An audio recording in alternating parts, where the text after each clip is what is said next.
Good afternoon, traders and investors. Will back here with another one, coming to you with a Tuesday market update. Hope everybody had a great day of trading. And today's markets, guys, another red day. As a matter of fact, the fourth red day in a row. And take a look at this waterfall drop on SPY towards the end of the day, right? Significant sell-off, I assume. Well, when you take a look at the daily picture, guys, not really, as a matter of fact. Over the last 4 days of trading, yes, we have been red, but we're barely getting back into last Wednesday's candle after the meeting with Jerome Powell. So in today's video, guys, we're going to take a look at exactly what happened in markets today. Going to take a quick little rundown of our technical analysis here on our major market indexes and our big tech names and see how the markets are shaping up after 4 days worth of red. So without further ado, guys, let's get right into today's video. SPY down 0.18% on the day. QQQ down a healthy 0.32%. Really, technology over the last couple of days has been your loss leader in terms of pullbacks. However, the markets are extremely healthy, and if you guys have been paying close attention to the rotation that we talk about very often on this channel between QQQ, XLF, and XLV, you should understand that the most recent selling that we've had in the last 4 days, guys, is just a healthy pullback as a whole. Your market rotation is alive. We've been noting that in the past couple of days to where whenever one of these sectors is red, right, the other two tend to make up for it. Financials was one of your red sectors in the past 2 days, all while healthcare was maintaining relatively flat and QQQ also was not dropping as much. So you do always have some healthy rotation within these markets. And today just goes to show it again. QQQ pulling back. However, financials and healthcare are in the green. As long as we keep having sector rotation between these three sectors, your SPY is going to remain in a healthy daily uptrend. And that was not lost today here, guys. So let's get right into our technical analysis. Seeing as there's no real macro news this week, macro news for the week, GDP on Thursday. And then on Friday, the markets will be closed. Short trading week this week. So on Friday, we do get PCE inflation coming out from the government. The markets will be closed, so the impacts of that data on Friday should be fairly muted. The futures market will still be open, but where the real US volume will come in will be on Monday as a result of this data point right here on the Friday. But at least on the midpoint on Thursday, guys, we do get GDP. And I do think a lot of traders are just kind of taking it easy this week, a little bit of a muted week. Volume as a whole hasn't been that significant this week either. Most likely the market is waiting for these two news reports before inching into further positions here. In terms of earnings as well, guys, we really don't have much in terms of earnings today. Not that many, unless, of course, you were watching GameStop after the close. GameStop having a significant decline after the close, as a matter of fact. Here, take a look at your after hours trading. I don't have it on the board right now, but they're down significantly. We're not going to take a look at exactly what happened during their earnings, but that was your major market mover in the after hours, down about 15% here on GameStop. In terms of tomorrow, what we're going to be looking at is most likely we're going to be trying to take analysis on Restoration Hardware. It is the biggest name reporting tomorrow, so going to focus on them if we can. And for the rest of the week, guys, really nothing noteworthy to be covering. So earnings season, once again, is pretty much at a close right now. The big part of the next earnings season is going to start in about 3 weeks where we get our major banks. And then about in 4 weeks, we get Tesla and Netflix, and your earnings season just starts anew. So let's get into some technical analysis here on the indexes. We will clearly see that SPY is still in a very healthy daily uptrend. And that's what we were saying yesterday and on Friday's video as well. Any pullback, just going to be looking for a daily higher low above 508.21, daily higher low for further trend continuation, right? Even despite the fact that in the last 4 days of trading, we've been selling off into the end of the day. Take a look. Here's your day on Thursday, pretty much, right? Gap up open, sell off into the end of the day. Here's your Friday as well. Move up in the morning and then sell off in the end of the day. Monday, yesterday, exactly the same. Move up on the morning, and pretty much ending red into the close. And today was pretty much all the same with another gap up open and selling into the close. However, on the daily, it is a beautiful bull flag. We're still above our previous area of resistance, and we're still netly above our 12 EMA. Those levels are coming in very soon. So we can potentially foresee something like this where we just tap and then move a little bit higher, guys. guys, that should also be, pretty much adding in line to the next 2 days of trading here, where we're about to get our GDP numbers on Thursday and then on Friday. So that price impact here should be able to bring us down into this level. And as long as the data is good, the bulls should just be able to continue running with this no problem at all. So SPY currently looking very healthy. Where the red flags happen is if you take back too much of this move, then you open the door for maybe lower high and then a potential retest of the lows. If we get the daily downtrend, we'll take a look at that point. That would be weekly consolidation. But for now, at least, everything is still looking very bullish. Now moving on to QQQ. QQQ, pretty much same concept as well, right? QQQ, a little bit messy in this most recent area. You can see it best on the NASDAQ futures chart. NASDAQ futures chart still above our crucial area of support that we highlighted yesterday, right? That 18,280 level that we're currently reacting from. Well, that is previous resistance. It's currently acting as support, and the bulls are set up largely the same as SPY, right? Just looking for a daily higher low for further trend continuation. We're acting with confluence of the 12 EMA and our horizontal new support line right now, still clearly above this channel trend line as well. So the context, overall context, guys, is still bullish. Really not any negative news that's happened in the past 4 days, just clear market rotation at this point. So we will be patient and give the bulls some space for what they do best, which is basically just maintaining this daily uptrend. The red flags happen if we start losing the bottom end of this trend line here, coming too close to our previous lows. That could set you up for a little bit of a rollover, but as of now, there's no signs of that whatsoever. We still have some very good support areas in your lower levels. If ever your QQQs were to pull back a bit more, we have a very juicy area of support. We can highlight it as well on the NASDAQ, which is this lower level right here. It would end up below the trend line, but still, guys, very solid support as a whole. Nothing bad to say about the NASDAQ specifically. Take a look at the heat map here, however. You'll see that on the heat map, most of your losses, guys, on the day, sorry for not bringing this up, usually do this before we get into SPY, but on the heat map, you really, your loss leaders for the day, guys, once again, big tech, but here specifically semiconductors, NVIDIA having a hefty red day.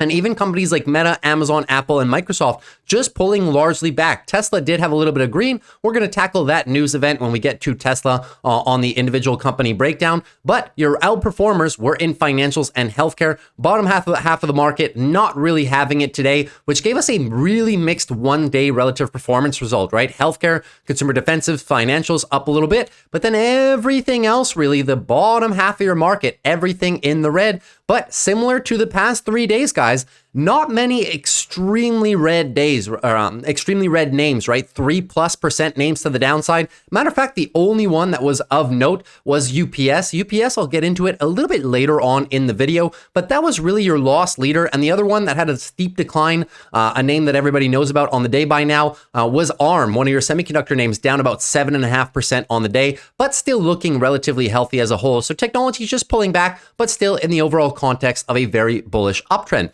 Now moving on to financials. Financials, healthy day, 0.34%. Financials never really lost the daily uptrend right now. After the context of this pullback, we were looking for a higher low, anything above 40.5, looking for the higher low for further trend continuation. And where were we targeting, guys?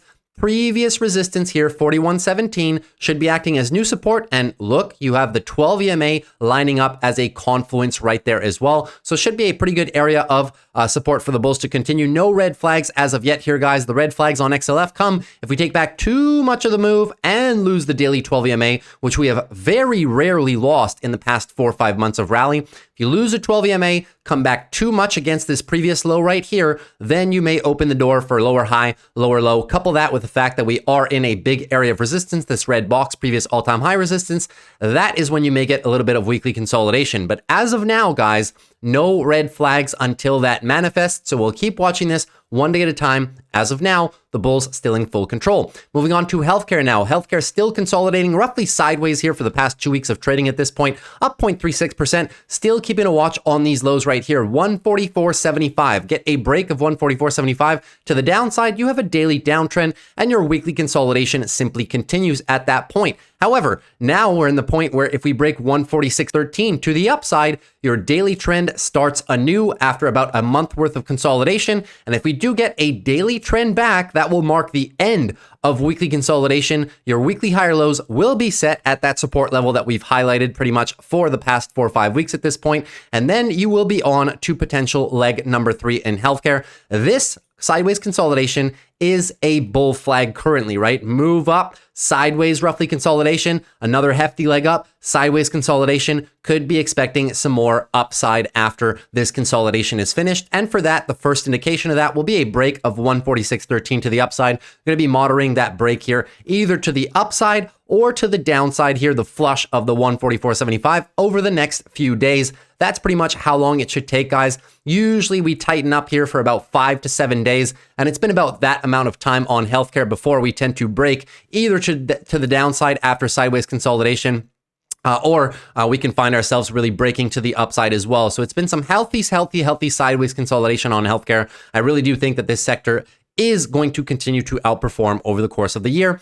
And now before last, our IWM Russell. So IWM Russell struggling a little bit here today, 0.18%. They were actually up nicely on the course of the day here, guys. The Russell was actually up at 1.1%. And then we pretty much gave it all back into the end of the day. Take a look at this waterfall drop really on the Russell, 0.7% from your 230 peaks pretty much. But all in all, guys, still not looking too bad on the Russell. I'll remind you of the context. We were in a daily downtrend, and now the bulls have engulfed the most recent move down. So we could be expecting a daily higher low and higher high continuation. The bulls are attempting, when they put in such a big engulfing move, we're attempting to create the space to create a higher low and higher high for your trend change. Now, on the terms of the weekly here, guys, the weekly, we are really just as well in weekly consolidation right now, trying to find our higher lows. It's a good thing that we're above our red box here, which was big previous resistance, guys, for about 1.5 years at this point, right? Now that we're above it, we're going to be able to use this area as support if we continue to pull back into it. You can see here, we've used it over the last couple of weeks a few times, as every time we've dipped into it, we're now getting rejected. The market really using it, really able to use that area of support. So IWM Russell looking fairly healthy as well. But if we do get a little bit more of a dip here, guys, down into the mid 190s, wouldn't be opposed to that. Anything above 187.60 at this point, just looking for a weekly higher low. And I would be very tempted to make a play on this if we do dive down here into the 197, 196 range. And that, in my opinion, would only happen, guys, if the inflation numbers that come out on Friday are harder than expected. Well, anything that is interest rate sensitive will obviously be taking a hit to the downside. Think of names like growth stocks, so your IWM, right? And think also EV manufacturers, solar plays, and potential consumer discretionary plays as well. They would not like higher than expected inflation results. So keep a close eye on the Russell for that. One thing's for sure, we have tons of space here, guys, to consolidate a little bit more.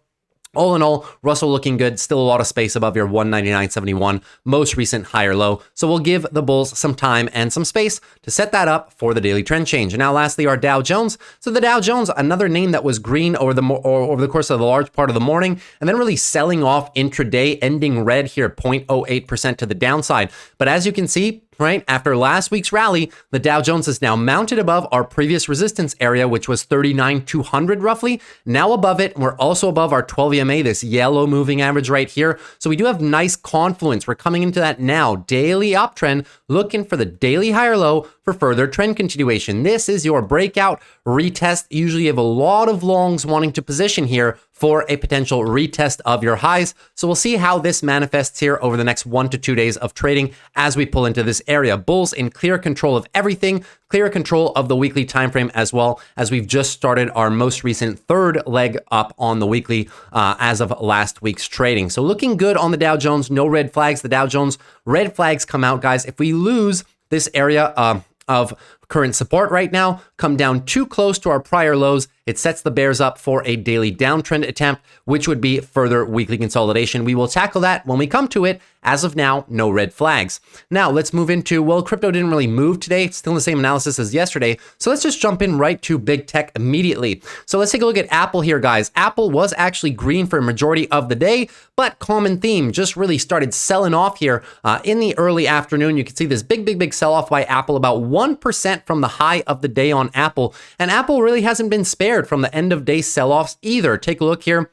Last Friday's trade. Friday was a decent day for Apple after the Thursday lawsuit disaster. They basically moved up a large part of the morning, sell off at the end of the day. Same thing on Monday, yesterday, right? Move up, sell off into the end of the day. And today, just the same, move up, sell off into the end of the day. So hopefully Apple will be able to change this short-term price action as of now. The bears seem to be getting a little bit tired. You see their momentum, the volume behind these swings and the amount that they can incrementally cut the lows is getting smaller and smaller. So apparently what this chart goes to show is your short-term bears may be running out of steam as the 170 level proves to be extremely resilient for a lot of bulls, right? We have big support right now between 170 and roughly about 166. This would be our last low. And really, Apple has pretty much been stuck in this massive price range here, 200 for about 160, all the way from last May. So it's been about a year that Apple stock has been caught in this big price range,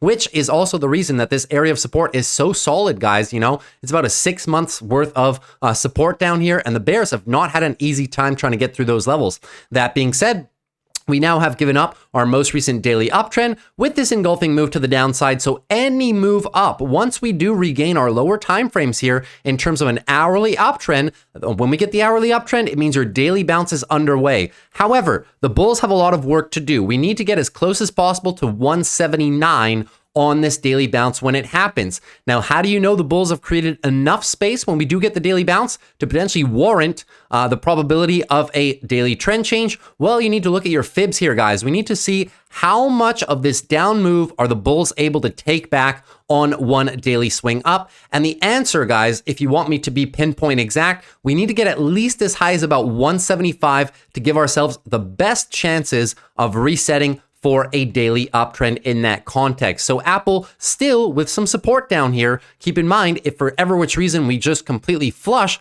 through this level down to 166, that will be our last line in the sand of defense before the next area down here, 155 to about 150. I love Apple in this level, and I will continue to play Apple somewhat aggressively as long as we're below the 170 mark. Very, very decent area for the company here, guys. Most analyst price targets as a whole, you know, have targets usually in excess of $200, right? The ones that are either holding or bullish. Obviously, you'll have some sell-side analysts that have the contrary view, but everybody knows that Apple has an extremely wide moat, extremely solid ecosystem. And for all the analysts that are bullish, you can see price targets here within the next year of about $200 to about $250. The company is really trading right now under its estimated fair value. Most analysts have fair value anywhere between 180 and 190, and those are conservative targets. So just keep that in mind, guys. Very good discount opportunity on Apple right now, in my opinion. Moving on to AMD. AMD also pulling back slightly on the day here, 0.43%. And AMD really has just been trapped in the context of this daily downtrend now at this point for a better part of 3 weeks, right? So really bears have just had complete control of this chart in the short term, however, because in the long term, if we pull back, looking on the weekly here, the bulls have full control of this chart. Your weekly higher lows are right down here, 160, 175. Now, the bears are coming down and challenging our most recent area, which was really a tight range for AMD for a better part of a month and a half, right? The lower end of that range is exactly our last line of defense here. Those are going to be your weekly lows, which is pretty much this green box too. The lows are perfectly bouncing off of our previous all-time highs. So I do expect that to be a very good area for support for the bulls. We're coming into it now, and you can see for this move, it was easy for the bears. It just goes to show, right? In about 7-8 days, they were really able to drive the price down about 15-16%. But as soon as we start coming into this area right here, getting a little bit more challenging for the bears to put in these steep declines, right? That is the nature of this big support zone. So I will continue to play AMD as long as we're, close to 170 to 160 is really the target that I'm looking to play AMD for a swing trade from. I really don't believe the bottom is going to come out from semiconductors unless we get some bad macro news as a whole. So still looking to play this one. What we need from the bulls at this point, guys, if we get a daily bounce underway, right, we need to see when can they change the hourly trend. So far in the last couple of days of trading, no hourly trend shift. For the hourly trend shift, we're going to need to break back above 182.50. And once your hourly uptrend is underway, we take a look, how close can we get to 188? If we can get as close as possible to 188 or even engulf it, it gives ourselves the best chance to set a daily higher low and reverse this into a new daily uptrend, something that we haven't had for a while. Keep in mind though, the rest of your long-term timeframes are extremely bullish, even with this monthly candle, long tail doji on the top could be leading us into some more bearishness right here. I still believe, guys, previous all-time highs, this green box is most likely going to be a very tough area for the bears to crack. So just keep that in mind if you're looking to make swing trades on AMD. I'd be targeting in the lower 160s for it to be really worth my while. Now, moving on to Amazon. Amazon still unable to break this, guys, right? We're still stuck here, but you can see Amazon is kind of just trying to grind through this 178 level. Why is the 178 so important? Well, it was such massive resistance here, guys. For 2 years back in 2020 and 2021, company could not crack that valuation for the life of it, right? But now we're kind of having the same little issue. We saw this with another similar stock, Netflix, when they approached the 175 level, or the 575 level rather. They didn't spend that much time above it, and that was also a previous top of a resistance area from 2020 and 2021. So Amazon really struggling with that right now. However, still, guys, extremely bullish on the stock. Daily bulls are in full control at this point. We need to be watching our most recent higher lows, which is 176.76. If we lose that, we lose the daily uptrend ever so slightly, and it would be a slight little bit of weekly consolidation. It's a good thing though, the weekly bulls do have a decent amount of space here. Anything above 170, 176 is just looking for further weekly consolidation, really getting tight here at the top end and trying to break this. I love this setup, guys. Whenever you get a tightening range into a big resistance level,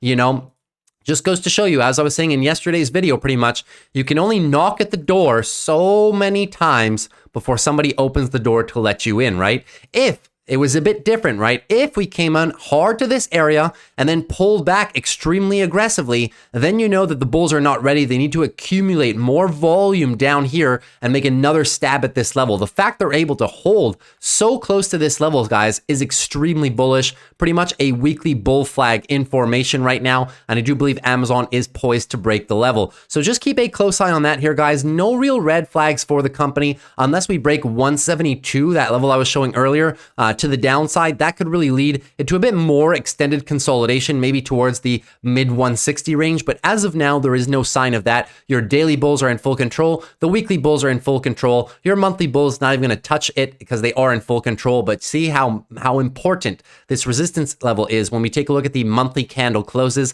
That's why it's so hard for Amazon to break through this level currently. But I do believe, guys, we're now slightly above it. When we get a clear break above it, at that point, guys, I really think it's going to be an easy breakout, retest if ever we come down to it, guys, for the continuation. This retest of this range here, very high probability trade. So looking decent on Amazon. Now moving on to Google. Google not looking too bad here, up 0.36% on the day, and Google is still in a very beautiful daily uptrend. This one is more easy to read than the ones we previously went over. So we'll be keeping an eye on this level right here. 147.07 is your previous daily higher low. If we get further consolidation at that point, you need to see these lows hold. If not, we're just going to lose the daily uptrend, and you open the door maybe for the gap fill down here at about 144, 145. Now, if that were, as of now, there's no signs of that happening, right? But if it were to happen, if we do lose these lows and start filling this gap, this would be a gorgeous trade location for Google. It would just be looking for a weekly higher low for potential further trend increase at that point.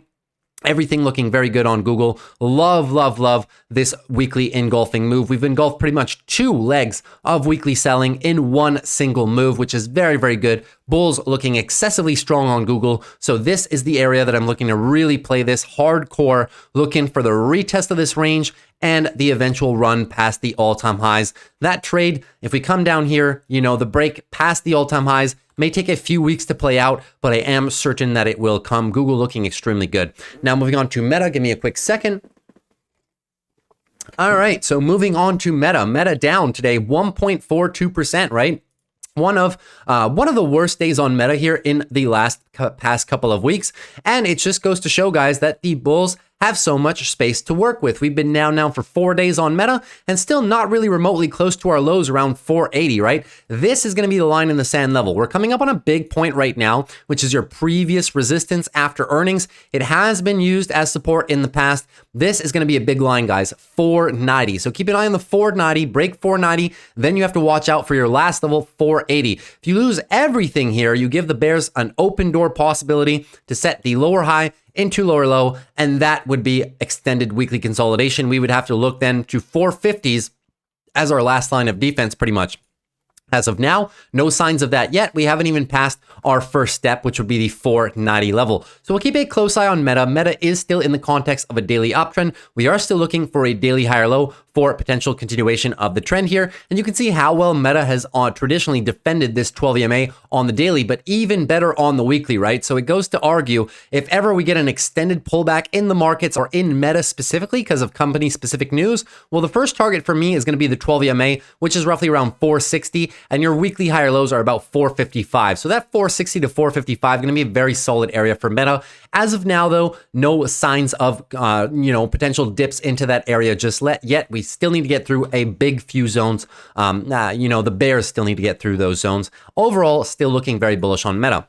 Now moving on to Microsoft as well with a fourth day of red in a row, 0.29%, but that's okay. Microsoft has tons of space, right? Very nice daily uptrend, and we are sitting above the top end of our range of consolidation that we were stuck in pretty much for about 5-6 weeks. Did the same thing right here. Nice weekly leg up, sideways consolidation at the top end of this move, and then burst higher. Now, once again, big move up, consolidation within the top 25, 30% of this entire move. Nice sideways consolidation, break above. So at this point, guys, now that we're above, we'll be using this area as support. We're coming into the 12 EMA right now, and then a bit lower than that, you have your 26 EMA and this horizontal line. Previous resistance should be acting as newfound support as well in the context of this daily uptrend. So no red flags just yet. The red flag would happen if we lose our previous lows, 414. So keep a close eye on the 414 level. If we lose that, we will come back into this range of consolidation, and then the bulls will have their work cut out for them, guys, to potentially be able to recapture that. It may take a little bit of time, but as of now, guys, no real red flags, still above all our major support areas, and the bulls do have a little bit of space still before the lows here. So just some healthy sideways consolidation for Microsoft, in my opinion. Now moving on to Netflix. Netflix not looking too bad either, 0.28% to the downside. Netflix just continues its slight grind, ever so slight grind higher, right? So Netflix looking pretty good. We're currently above our previous area of resistance, which was 620, healthily above that now by about $9. Our next area of resistance is going to be about 690 all the way up to 700, previous all-time highs. Your weekly bulls are in absolute full control at this point of this most recent leg up, and your daily bulls are in control as well. The line in the sand level for me, guys, is really going to be the 12 EMA. Look, they haven't lost the 12 EMA ever since our most recent earnings call. So in this case that they do lose the 12 EMA, it should be notable to you. It's going to be a break of a roughly 3-month pattern at this point, right? And if we do get a considerable break, could set up the bears for the daily lower high, lower low into a bit of weekly consolidation. But good thing Netflix has tons of space for it. Anything above 550, guys, just going to be looking for a weekly higher low if ever your daily consolidation rolls over significantly. As of now, there's no signs of that. Just goes to show how much control the bulls have, to where even if we lose this, guys, we have so much space, right? So much space above 550. And then again, we have our fallback area right here, 575. The 12 EMA is right there as well. That was the breakout that Amazon couldn't do, right? So Netflix had one of those here as well. And if we do come back here, do think the bulls will put up excessively solid support here at 575. Now moving on to NVIDIA. NVIDIA, 2.57%. Is NVIDIA's rally over? Well, don't really think so here, guys. 1 day's trading is not enough information, and NVIDIA has tons of space to give back. So NVIDIA had just most recently secured the new daily uptrend. At this point, any pullback, as we were saying in yesterday's video, any pullback, guys, just looking for a higher low, anything above 846, going to be looking for a daily higher low for further trend continuation. We are also, even despite Today's sell-off, we are still above the most recent area of resistance, should be acting as support, and your 12 EMA is right down here at about 905 as well. So NVIDIA is coming up on two big levels, the first one being about 915, and the second one being about 906. Those two levels should be acting as some good short-term support for NVIDIA stock. Where do the red flags come in here, guys? Well, if you've watched my previous analysis, you should know, right? If the bulls lose too much ground to the bears, then the bears have the option of setting the lower high into lower low, which would be daily downtrend. It would be loss of the 12 EMA. You can see NVIDIA really hasn't lost the 12 EMA except for one time over the course of the year-to-date period, right? So that would be a notable shift. If we lose the 12 EMA and come too close to these lows, those two things alone could lead us to set up for some further daily downtrend, maybe our first daily downtrend pretty much in the past 3 months on NVIDIA, and would lead to some very healthy weekly consolidation. I've said my targets for weekly consolidation a number of times, but just as a reminder, 790 all the way down to about 750 is my sweet spot. Am I certain it's going to come down there if we get extended consolidation? No, because that's a decent fair way away from the current market price, right? Still about another, anywhere between 15 to 20% sell-off. Is it going to get there? I personally have no idea. What I do know, though, is if we do get there, I will be buying some shares and playing NVIDIA stock at that lower valuation. As of now, guys, the bulls are still in full control, really just expecting higher low into continuation. NVIDIA does that very, very well. Now moving on to Tesla. So Tesla, a little bit of an update here for Tesla, 2.92% to the upside, but it was not close to how much they were actually up here today. So take a look, guys. Gap up open from yesterday's close. We got all the way as high as almost 7% to the upside before giving it all back. So what exactly happened on Tesla to get such a big rally?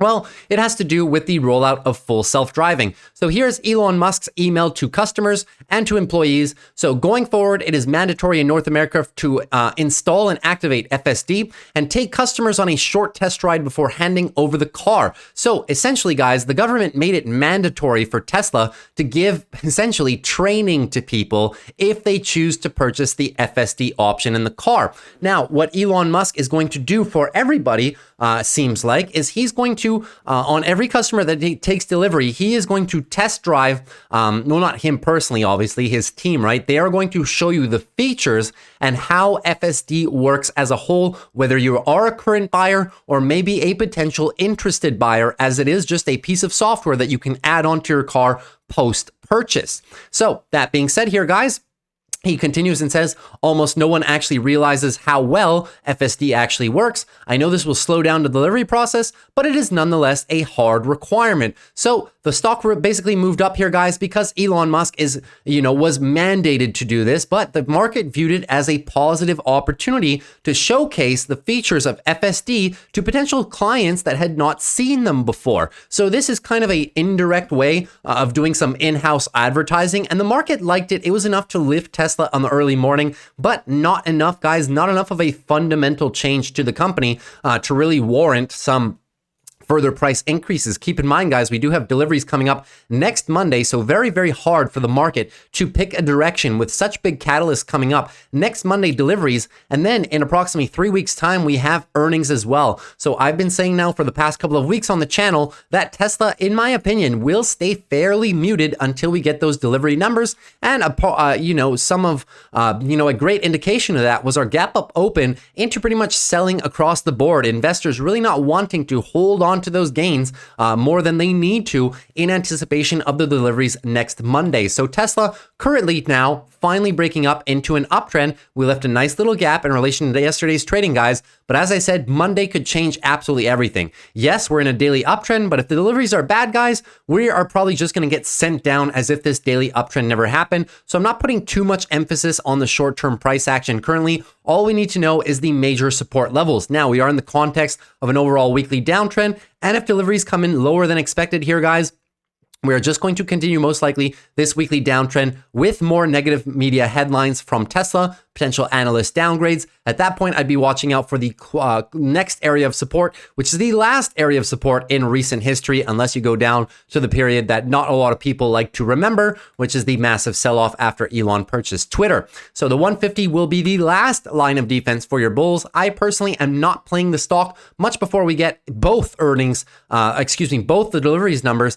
and earnings, guys. I just want to see the company's guidance for the foreseeable future in the context of higher rates for longer, which is hurting the company's profitability and hurting the company's demand as a whole. These are not things that in the blink of an eye can turn around. These are larger macro consumer trends that usually take some time to turn around here, guys. So just keep that in mind if you're looking to play Tesla. I know it's at a significant discount. I obviously know as well the long-term prospects of the company. I am a Tesla bull for the long term. It's just in the short term, guys, it may take a little bit longer for this one to bottom out than people are expecting. Keep in mind, guys, the stock price is a reflection of company earnings, right? And when a company is posting less and less good earnings on a quarter over quarter basis, as Tesla has been now, take a look at this earnings, right? Over the last 4 quarters, and will be coming down again in Q1. Q1 is supposed to be the bottom. So the earnings we're getting in about 3 weeks,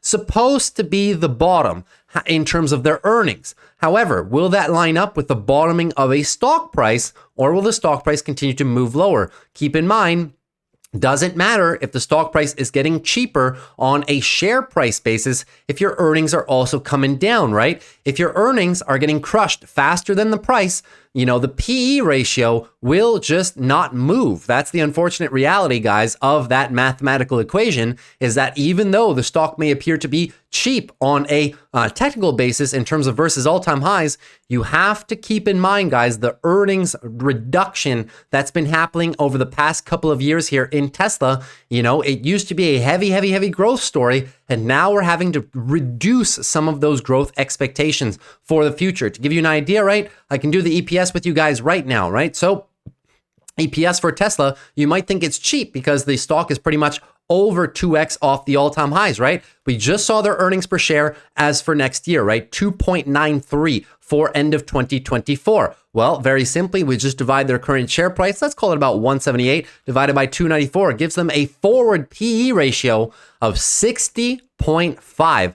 Extremely high, considering the fact they're growing less quickly and macro uncertainty for the next year. So they're not really that cheap, are they? So that's the problem with Tesla now. That's why I need more information personally as to the timeline that management expects for this company to come back into recovery mode. Personally, if you ask me, my gut feeling and my analysis that I've done, I think that the stock is most likely going to bottom closer to May and June. Now moving on to Palantir. Palantir with a very nice day here today. Palantir actually trying desperately to set the daily uptrend. So we were keeping an eye on this yesterday, right? Decent little daily downtrend by the bears. Nice move up by the bulls, trying to set the daily higher low and break out to the new daily uptrend. If we get the daily uptrend into tomorrow's session or Thursday's session as well, guys, new daily uptrend, your weekly higher lows are set right here at about 22.92. And we're then going to potentially tackle the $28 area as resistance. So Palantir looking very good. But if you're looking to trade it, guys, even myself, it's kind of stuck between 2 locations, right? The risk to reward is not very good to the upside, to the downside. My downside target is about $21.50 down to $20. That is where you have heavy support and big previous resistance, which will now be support as well. Target to the upside is this big area of resistance, the $28 mark. And we're kind of really trapped right in the middle here, guys, right? So there's a kind of equal amount of risk to reward to the upside and to the downside, which is why personally I've been just waiting for it to come down a little bit more, waiting for the stock to come to me. Now, keep in mind, if we do continue this daily uptrend, you guys know the target, we're probably heading up to $27.29 and after that $28. But if for whatever it's reason the bulls lose this and roll over into a furtherance of the daily downtrend and just continue weekly consolidation a little bit more, which will lead into also monthly consolidation maybe in the early month of April, well guys, I will be heavily shopping down here, $21.50, $21, $20, as close as we can get to $20, which represents some decent value for Palantir specifically. But keep in mind, $20 is a significant ways away, guys. Roughly about anywhere between 15 and 20% away. Usually, unless we get a large, well, not large, but let's say we get a 5 to 7% QQQ correction, that should not happen. So either the company would have to have some negative news or the overall market would have to sell off to really get Palantir down to these levels. Either which scenario I will be looking to buy here is kind of just too much in the middle of everything for me personally. Moving on to PayPal. PayPal also looking somewhat decent here today, even though we sold off most of the gains. Guys, I mean, PayPal was up pretty much almost 3% today and only ending about 1% to the upside. Still relatively good and still charging aggressively towards our target, right? My weekly target for PayPal at this point, now that we've secured some short-term structure, is about $75. So the short-term structure I've been referencing, guys, is the context of a very beautiful daily uptrend right now for PayPal. Any move lower at this point, anything above 64.79, looking for a daily higher low for daily continuation. If for every which reason we roll over right now, well, the weekly bulls now have a ton of space between them and our most recent weekly higher low, right? So keep an eye on this weekly trend change. Any pullback on the daily, which leads into weekly consolidation, will just be for a weekly higher low. Anything above 58, guys, weekly higher low for further trend continuation. Everything looking very good. You guys now know I've been mentioning it for a while. We're now above our past 2 years worth of a declining trend channel. So that's 1 point for the bulls in terms of technical analysis. We are also above 2 key levels, right? So we're netly above our big area of congestion, which was 62 down to about $60, clearly above these 2 yellow lines right here. And we're also above all of our moving averages. So this green line is the 200-day moving average. You can see last time we were significantly above that was all the way back in 2021. Only briefly did we touch it for the Shock the World event. And now, guys, we've been cleanly above it for about a week. So that is a more consistent data point. I love this stock currently. It's currently in breakout mode right now. One thing's for sure, if for some which reason we do revisit 63, 62, I am definitely going shopping for PayPal at this point. We have some great support under us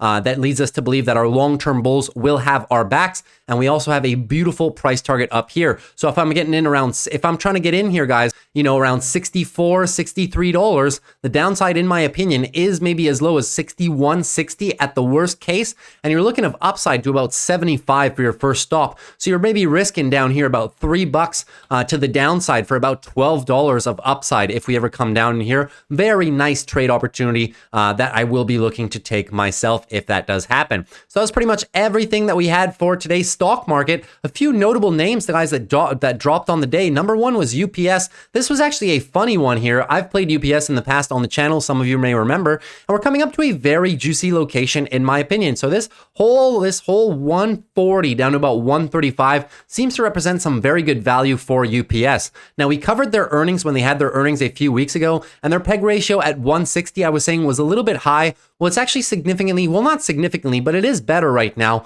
in terms of their forward guidance for EPS. If we take their, let's call their share price right now, about 144 divided by the 8.27, puts them on a PE for next year of about 17.4, which is not that bad. Divide that by their growth rate, and their PEG is about 1.65, significantly better right there between 1 and 2, almost in the midpoint. So relatively attractive value down here. If it gets down to about 140, 138, it's even better. So sorry, I started a sentence saying what happened to the company here today. It's very funny. They had an investor day, and this is nothing new. They have one pretty much every 6 months. It's not an earnings investor day. It's kind of just a presentation day, right? Like Apple has these, NVIDIA has these, etc.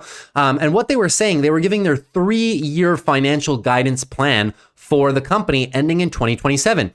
And the funny thing is that every single element of it was bullish. I can probably even find the news article here. I don't want to spend too much time on it if I don't get it right away. Give me a quick second. That's not this one. Maybe I can just sum it up for you guys. Next one. All right, one more. And if not, I'm summing it up. All right, so I'll just sum it up for you guys. Okay, so I don't want to spend too much time on that. My bad. So basically what happened is they gave expectations for revenue, operating margin, and free cash flow through 2027. So they gave their 2027 ending values. And obviously Wall Street have already projected up to that.